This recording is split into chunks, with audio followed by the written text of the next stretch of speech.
Всем привет! На протяжении нескольких дней я готовил эту речь на годовщину арестов наших коллег. Каждый раз начинал вновь, и все не то. Не находилось слов передать все, что наша команда пережила в эти дни. Я могу лишь сравнить это с террористическим актом, когда террористы захватили 11 заложников. Террор – это и есть акт устрашения. И этот акт устрашения был направлен не только против журналистов, но и против всего народа Кыргызстана. Дальнейшие события это и показали. Террористы забрали во время обыска свидетельство о рождении сына и категорически отказывались его вернуть. Таким образом, они взяли 12-го заложника, моего сына. И это не просто слова. Этот метод устрашения начал применяться по всему Кыргызстану. Вот женщина рассказывает, чем ей угрожали, когда она раскритиковала местную власть. Да, айыл өкмөтүнө тиешем жок, айыл өкмөтү жакшы эле. Просто милиция кызматкерлери келип үстөмдүк кылып атышат да мага. Балаңды алып коебуз деп. Эмнеге алып койду экен? Бунун фамилиясы башка болуп атпайбы? Ошондон эле төрөгөндө фамилия башка болуп.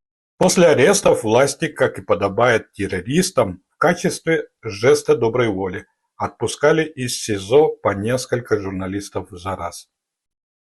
В конце концов даже оправдали 7, но как истинные бандиты они оставили в заложниках 4 наших коллег, в том числе мою супругу и моего сына. Почему сына? Потому что решением судов в любой момент могут прийти органы соцопеки и забрать его. Вот итог тех арестов. Добились ли террористы своего?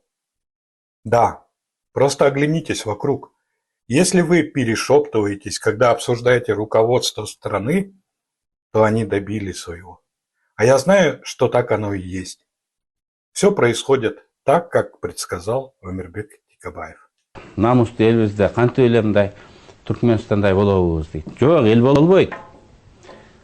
Bir президент 20-30 жыл отуруп калса селекция болот. Ийилип кызмат кыла турган, ийилип колун өбө турган адамдар чоңойот. Гордыйлар, намустулар сыртта калат. Балким Россия башка өлкөгө сүрүлүп, эмигрант болуп качып кетет. Түркмөндөр деле абдан гордый адам, согушчу эл, намустуу эл. Көрүп жүрөбүз, мен армияда да алар менен кызмат кылып, далай мындай мушташтарга мындай качышканбыз да. А бирок арасына селекцияда ошондой болуп калат деп ким ойлоду эле? Тандалып алынат, кошоматчылар тандалат. Единственное, чего не добились террористы, это заставить нас замолчать. Было тяжело, крайне тяжело, но мы выдержали. Но почему мы это делаем?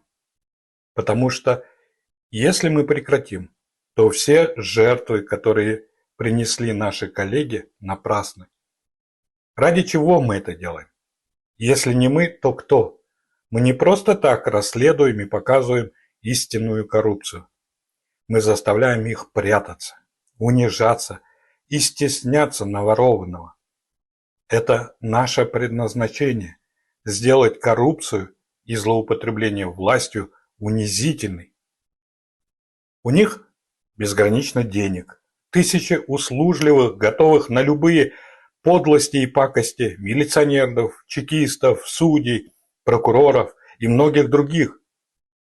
Они могут затравить, оболгать, придумать дела, пытать и посадить в тюрьму. И это все ради того, чтобы народ Кыргызстана не узнал правду. А у нас есть вы. Смотря на цифры, я вижу, что наша работа приносит результаты. Сотни тысяч смотрят видео, тысячи их обсуждают и пишут нам комментарии и личные сообщения. Десятки помогают нам финансово через сайт Patreon. Мы уже сделали много, но с вашей помощью мы сможем сделать еще больше. Станьте нашими патронами, чтобы помочь нам в борьбе за правду. Мы – 4-я власть.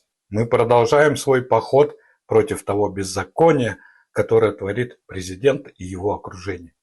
Вместе мы сможем. Да поможет нам Бог. Кызык жашоо башталды, иштетели баштады. Бир муштундай түйүлөлү бириктирип жаштарды. Эч кайдыгер болбойлу, келечекте хойлойлу. Жагалданбай байларга, мыктыларды колдойлу.